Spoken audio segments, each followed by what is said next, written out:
Au TEP à tous, bienvenue sur la chaîne des panafricanistes par essence, par conviction et par excellence. Celle des citoyens kémites par nécessité et obligation de combat.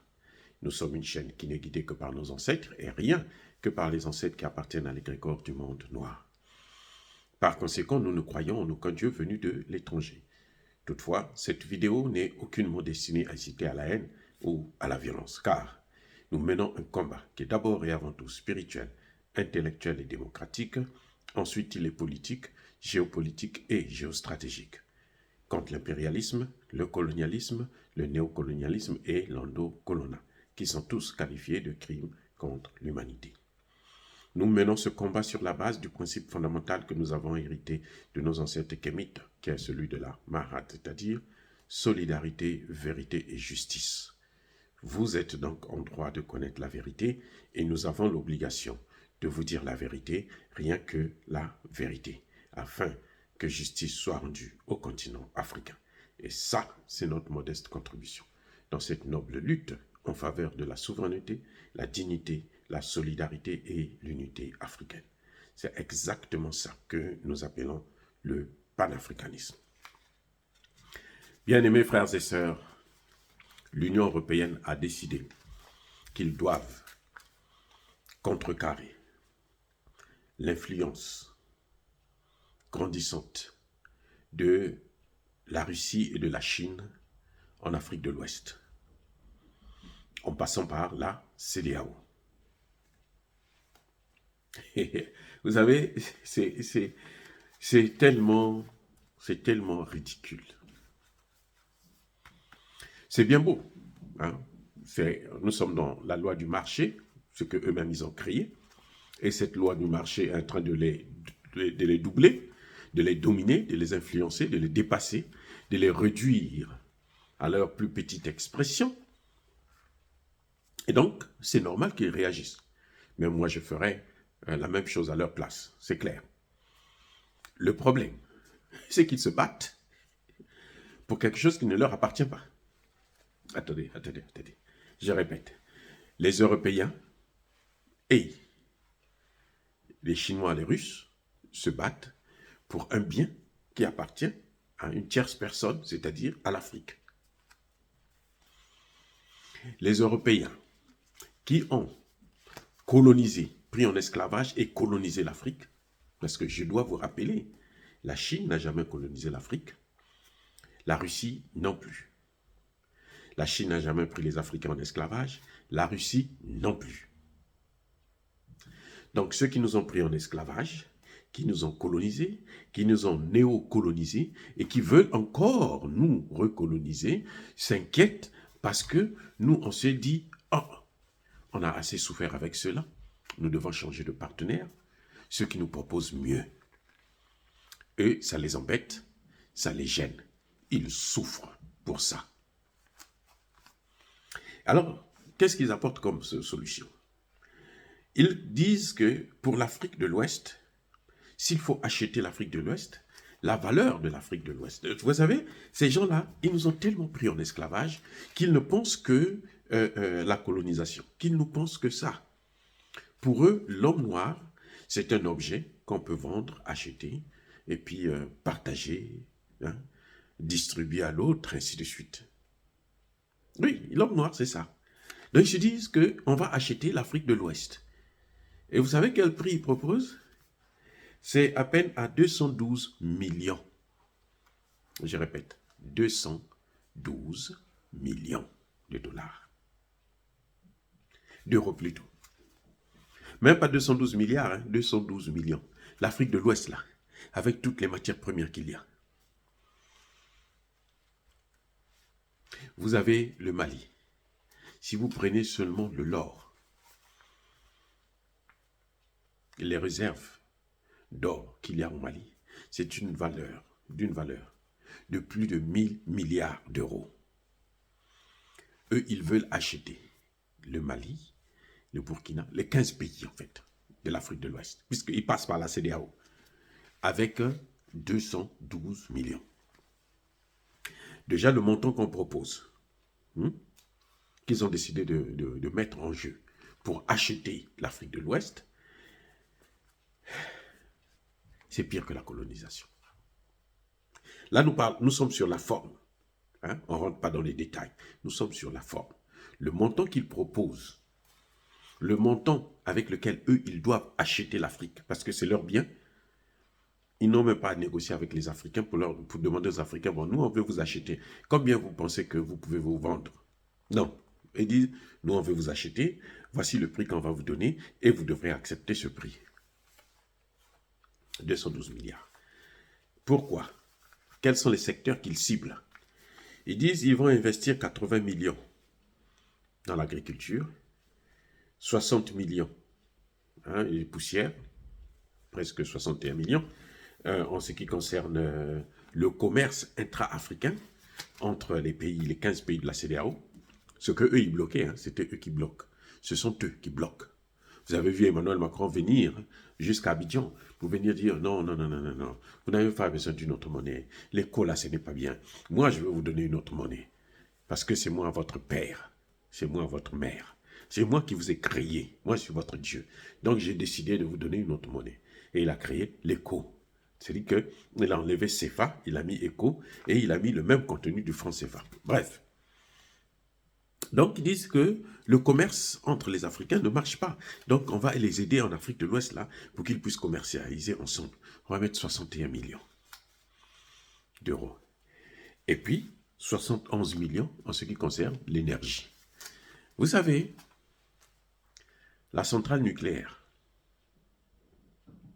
que la Russie est en train d'installer, de construire au Mali, ou bien celle qu'elle est en train d'installer au Burkina Faso, ne vaut pas 75 millions d'euros. Croyez-moi. Ce type d'ouvrage, d'infrastructure, c'est 10 fois, 15 fois plus que 75 millions d'euros. Mais eux, ils disent, nous, on va investir 75 millions d'euros. Donc, vous pouvez rester dans l'obscurité. Non, on va vous acheter des lampes, on va vous distribuer des bougies. Comme ça, vos enfants peuvent lire avec les bougies. Et puis, on va continuer comme ça, quoi. Voyez comment ces Occidentaux nous prennent pour des moins que rien. Et malheureusement, vous n'avez aucun pays africain qui réagit à ce genre de déclaration, ce genre d'engagement. Et quand ils font ça, là, vous savez quoi? Ils invitent quelques larbins, béninois, nigérians, togolais, surtout les Sénégalais. Les Sénégalais, ils ont toujours la main tendue. C'est des mendiants internationaux. Les dirigeants sénégalais, là, c'est la mendicité chez eux. Il n'y a que ça. Donc, ils sont là pour qu'on leur donne des aides. Et ceux-là, ils vont prendre des engagements pour tout le monde. Et quand on rentre maintenant dans le fond, on voit bien que l'Union européenne, c'est une union de voyous, d'imbéciles. Des vrais imbéciles. Je vous rappelle qu'il y a un là, le président, je ne sais pas, la diplomatie, le responsable de la diplomatie européenne, je ne sais pas, Louis Michel ou qui, Joseph Borrell, voilà. Il dit que l'Europe, là, c'est un jardin. Mais autour de ce jardin-là, hein, c'est la jungle. Et donc, autour, là, il y a l'Afrique. Nous sommes leur jungle. Et il va se falloir que eux, qui s'occupent de la jungle, qu'ils aillent mettre de l'ordre dans la jungle. Et l'ordre, c'est ça. Venir nous recoloniser encore. Parce que ce qu'ils avaient fait là, ils ont trouvé que non, ça n'a pas trop bien marché, on va refaire encore. Et ça, ils appellent ça, vous savez comment ils appellent ça? Ils disent, on est en train de civiliser les Africains. Voilà des fous. Alors, quand on rentre dans le fond, ils n'ont pas compris que la CEDEAO dont ils sont en train de parler là, c'est la CEDEAO des chefs d'État, ce n'est pas la CEDEAO des peuples. Et que les peuples aujourd'hui, même au Sénégal, je dis bien, même au Sénégal, en Côte d'Ivoire, n'en parlons pas, la Côte d'Ivoire connaît justement le combat panafricaniste avec Laurent Gbagbo. C'est Alassane Ouattara qui est venu éteindre ce feu, cette flamme qui est en train de s'allumer. Donc, mais la Côte d'Ivoire connaît déjà. Les jeunes savent. Ceux qui lisent, ceux qui sont un peu instruits, ceux qui comprennent les enjeux internationaux, savent que ça, ce n'est plus la CEDEAO. Et cette CEDEAO dont il parle, elle est morte. Surtout avec la création de, comment on appelle ça, l'Alliance des États du Sahel. Le traité du Liptako-Gourma, c'est fini, la CEDEAO est morte. Ils ont échoué là, au Niger. C'est fini. C'est fini, il n'y a plus rien à faire. Donc, vous voyez, c'est le manque de compréhension. Et on se demande, on a de quoi se demander pourquoi et comment ces gens ont fait pour nous coloniser pendant si longtemps, pour nous prendre en esclavage. Que faisaient nos ancêtres? On se pose la question, qu'est-ce qui s'est passé? Parce qu'ils ne valent rien du tout. Oui, nous avons, on nous a eu par l'émotion parce que nous, on aime le prochain. Nous, c'est-à-dire qu'on est hospitalier. On les a reçus, on les a bien reçus. Et ils sont venus, ils ont tourné le dos contre nous, nous ont poignardé par le dos. Et puis voilà. Mais cette CEDEAO dont les Européens sont en train de parler, là, elle est morte. Et ce n'est pas demain qu'elle va se réveiller. S'ils veulent aller faire ça en Côte d'Ivoire, le temps que, jusqu'en 2025, qu'Alassane Ouattara est encore là, très bien. Mais qu'ils sachent que tout ce qu'ils sont en train de bâtir là, en Côte d'Ivoire, nous allons tout détruire après, à partir de 2025. Non, je reprends. Qu'ils sachent que ce qu'ils sont en train de construire en Côte d'Ivoire, nous allons tout détruire à partir de 2025. Qu'ils sachent que ce qu'ils sont en train de construire au Sénégal, au Bénin, nous allons tout détruire après le départ de ces gros larbins que nous voyons, qui sont Macky Sall et Patrice Talon. Aussi simple que ça. Et nous savons, nous sommes conscients qu'ils ne pourront pas rester là à vie. Tôt ou tard, nous viendrons à bout de ces gens-là. Et l'Europe va mettre la main sur la table parce que, au moment où nous sommes en train de parler aux Européens pour leur dire changer de politique, ils ne veulent pas. À ce moment-là, il n'y aura plus de négociations. Vous avez vu la France, hein? La France est en train de partir. Elle est devenue une armée sans domicile fixe. Maintenant, elle est allée au Tchad. Mais au Tchad, là, on va finir par la chasser aussi, puisque les Tchadiens n'en veulent pas. L'Afrique n'en veut pas. Donc, tôt ou tard, ça prendra le temps que ça prendra, mais ça va finir. Dire cela, c'est inciter à la haine ou à la violence. Non. Yaba, colère, veyamalem. Que les Européens sachent, l'Afrique n'est plus à vendre. Elle l'a été pendant très longtemps. Et ils en ont profité. Ils se sont développés, industrialisés, à cause de l'Afrique, sur le dos des Africains, avec les matières premières africaines, avec l'argent africain. Cette période est révolue. Et que maintenant, nous allons prendre nos responsabilités.